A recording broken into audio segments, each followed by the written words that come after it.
We have a message to not only the Cincinnati Police Department but to every law enforcement officer. The group Anonymous already singling out 2 officers by name and warning more will be exposed here. Ted Gunderson, who was with the FBI, as many of you know, and is now retired from the FBI. There he is.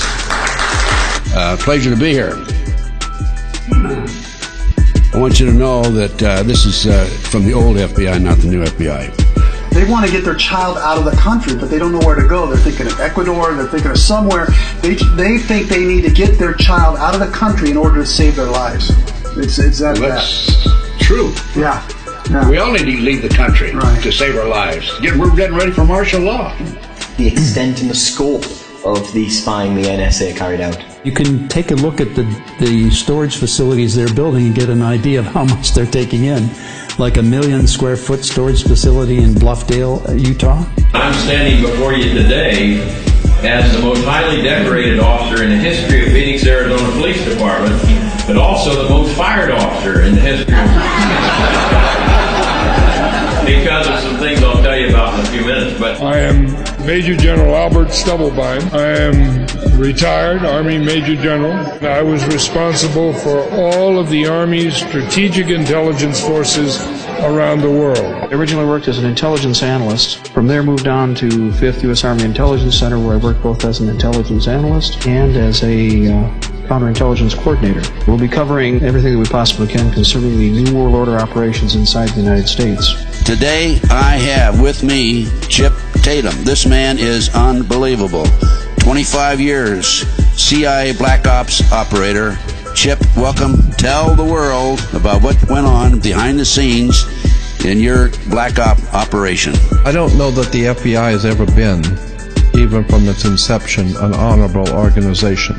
I don't think there's ever been such a thing as an honorable organization ever to operate it under the U.S. government. This FBI flyer that was handed out to police officers only. If you encounter any of these people, immediately call the Joint Terrorism Task Force. Right-wing extremists, people that make numerous references to the U.S. Constitution, are domestic terrorists. the internationalists got to have terrorism because it's the only way you get the American people to beg for martial law and to give up their rights. So we know more terrorism's coming. I'm a retired police officer, and we talk to police and soldiers all the time, and they all know this. When a report revealed that the government itself may have been running drugs, the head of the DEA at the time, Robert Bonner, said that a ton of pure cocaine worth hundreds of millions of dollars had been smuggled into the United States. And he blamed the CIA. When I got out of the FBI in 1979, I started doing my own research. And that's when the lights went on. Huge, major cover-up. Believing that I was helping the people of America to stay away from illegal drugs, this really confused and confounded me. The CIA was involved. This was a case that involved flying drugs in plastic bags in the body cavities of the dead GIs coming out of Southeast Asia in the 60s, late 60s, early 70s. Everything's pointing to martial law. It's been planned 2 centuries. May 1st, 1776, 86, 96, yeah. Another 600,000 square foot facility they're starting to build. They started last summer in Fort Meade, on Fort Meade. And then a 400,000 square foot facility they have down in San Antonio, and other stores. On the commission, that when the police chief fired me for writing to my fellow officers about the Constitution and about saying no to immoral and unlawful orders, to a publication I started. September the 11th in 2001. What hit the Pentagon?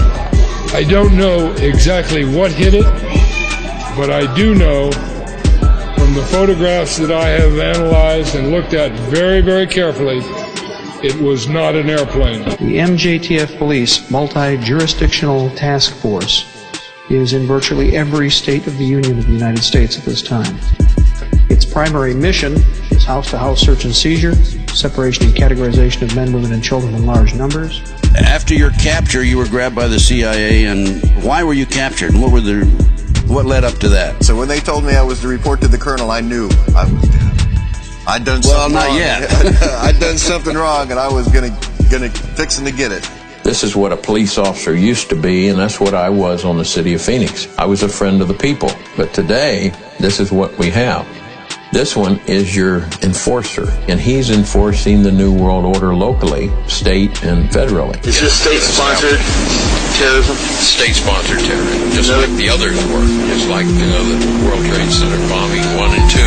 Your listeners probably, and the people you know this. Saying the agency had joined the Venezuelan National Guard in drug smuggling. A ton of cocaine was smuggled into the United States of America by the Venezuelan National Guard in cooperation with the CIA. So I'm saying to myself, what's going on here? I mean, evidence was lost, stolen, destroyed. People were lying on the witness stand. What's going on here? I realized it was a huge drug cover-up. The CIA was involved, and that there were national security interests, and that the case was not going to go any further. I was working for the DEA, I was being paid, and I was an undercover agent. When you're talking about martial law, Ted, we're talking about a Hitlerian superstate, are we not? Well, we're talking about a police state. And we're talking about Nazi Germany in 1933. If you see the stories that they're bringing online, you can say they're really collecting an awful lot of information. So that, my estimate, was in the zettabyte category of collection. Born in Washington, D.C., raised in D.C., and we call it the dark continent today because it's bringing darkness over America. The nose penetrated far enough so that there should have been wing marks on the walls of the Pentagon. I have been unable to find those wing marks. You know, all these shootings around the country, the one in Arizona that we had, I think, West Virginia and Oregon and all that have taken place. This is all, in my opinion, I can't prove it. These are mind control victims, MK Ultra mind control victims. The MJTF are regular National Guard, local law enforcement, and street gangs converted to National Police Services. A satanic cult was distributing these drugs up and down the East Coast. 2 of them were CIA agents, Criminal Investigative Division. I began to change. I began to see that I was part of a corrupt system, a very evil system, and I wasn't going to do it. When they gave me an immoral order or an unlawful order, I said, no, I won't do it. And the whole thing is designed to destroy the Second Amendment, to take our guns away from us. Well, they've got to do that before they go into martial law. Exactly. Otherwise, they couldn't kill us freely.